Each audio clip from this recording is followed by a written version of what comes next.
Bonjour, donc Élise Laperdrie, vous travaillez pour l'association Upside qui regroupe des industriels sur la boucle de Rouen et vous avez mené un projet qui s'appelle le projet Socrate qui visait à se projeter dans le futur sur l'usage que les industriels pouvaient avoir de l'eau et de la Seine avec les différents impacts quantitatifs ou qualitatifs à venir. Et pour ça, vous avez mobilisé beaucoup de données, d'études, de partenaires différents, dont les données issues du réseau de Fresques. Est-ce que vous pouvez nous en dire un peu plus sur cette démarche du projet Socrate? Oui, bonjour.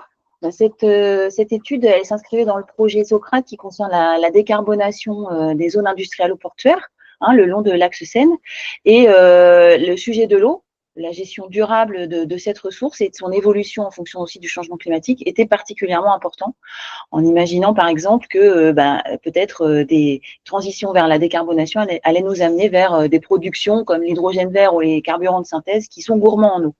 Donc pour les industriels, c'était très important de mener cette étude. C'est la première qu'on a menée, d'ailleurs dans le cadre du projet Socrate. Elle a mobilisé plus de 20 partenaires, 18 industriels à peu près, 2 collectivités et Aropa. Et en fait, on a eu la chance de pouvoir travailler avec le gypsé naval et de récupérer des études et des données du gypsé naval concernant la salinité de l'eau, la remontée du biseau salé et la température. Ces données ont été fournies grâce en fait au travail mené par le GIP et aux entretiens qu'il a pu avoir avec le bureau d'études qui a mené cette étude. C'était un groupement, SIA Partners et Nuasis. Et les principaux résultats que donnent ces projections sur la zone, donc plutôt boucle de Rouen, ça donne quoi? En fait, l'objectif de l'étude était multiple. D'abord, avoir une cartographie des ressources disponibles à tous les niveaux, eau souterraine, eau superficielle, eau potable, eau industrielle, et puis établir également une cartographie des besoins en visant des horizons différents, 2030, 2050, 2070. Les principales conclusions de l'étude, c'est que finalement, il va y avoir un sujet important pour le territoire, ça va être le sujet de la qualité de l'eau. Avec une salinité de plus en plus importante qui va poser problème pour des usages industriels et également une turbidité parfois plus importante liée à des épisodes potentiellement de crues, de ruissellement, etc. Le sujet de la quantité disponible est également un point important à prendre en compte. Il ne semble pas à l'heure actuelle être aussi important que le sujet de la qualité, même si les volumes vont être cependant assez disponibles. Il va y avoir potentiellement quand même un vrai souci d'étiage plus long et plus dense. Donc tout un tas de contraintes avec une vision assez globale sur l'ensemble de l'axe Seine et puis assez globale aussi dans la durée. Toutes ces données ont été issues finalement de cette étude. Ouais, donc on voit vraiment l'importance de ce type de suivi-là, dans le temps, dans l'espace. Oui. J'imagine que vous sortez des préconisations pour les industriels sur la base de ces résultats-là pour leur activité future. Oui, tout à fait. D'abord, on a envisagé des évolutions des zones industrielles. Comment peuvent-elles évoluer? Est-ce qu'elles vont se développer justement vers des productions gourmandes en eau, vers du tertiaire, vers de la chimie biosourcée? Et quels vont être l'impact de ces évolutions sur les besoins industriels et sont-ils compatibles en fait avec l'évolution de la ressource et les changements climatiques? Globalement, 6 scénarios ont été étudiés.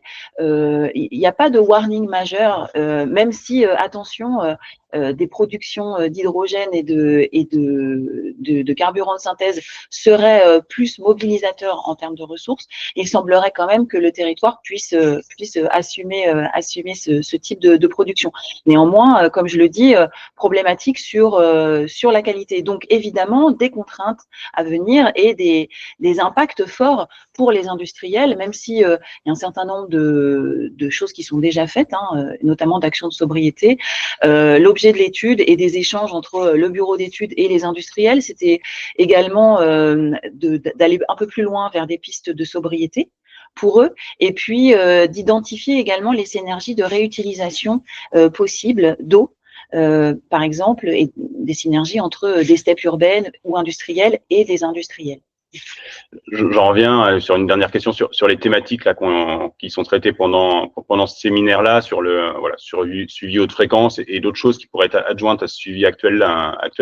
Est-ce qu'il y a des thématiques, des problématiques d'intérêt actuel et futur pour lesquelles vous auriez des besoins de données ou pour lesquels vous pourriez vous retourner vers les scientifiques pour avoir un besoin de connaissances, pour avoir un diagnostic plus clair ou des suivis qui se mettent en place sur certaines thématiques un peu nouvelles? Oui, je pense que ce projet Socrate nous donne l'occasion en fait de travailler collectivement. C'est rare. Et c'est à souligner parce que c'est l'essence même du projet. C'est-à-dire que c'est un projet supporté par l'ADEME, subventionné par l'ADEME, à une condition essentielle, notamment, pas qu'une condition, mais celle-ci est importante, c'est qu'en fait, on soit sur du collaboratif. Donc, à la fois pour cofinancer ensemble des études, ce qui a été le cas des 18 industriels, d'Aropa et des 2 collectivités que je citais tout à l'heure, mais également pour la suite. Donc pour la suite, l'objet c'est quand même d'avoir identifié là, donc on a identifié quelques synergies possibles, de creuser ces pistes de synergie et finalement de commencer à avoir un vrai cadre collaboratif à tous les sens du terme, à la fois technique, mais je dirais aussi par rapport aux échanges de données avec les différentes organisations qui travaillent sur ces sujets. Par exemple, les quantités de micropolluants en Seine, l'évolution de différents paramètres de l'estuaire. Pour moi, c'est vraiment ce projet Socrate, cette initiation-là de cette sorte d'économie circulaire autour de l'eau. Ouais. Plein de sujets à creuser pour le futur et de collaboration à monter. Merci beaucoup, Élise. Merci à vous.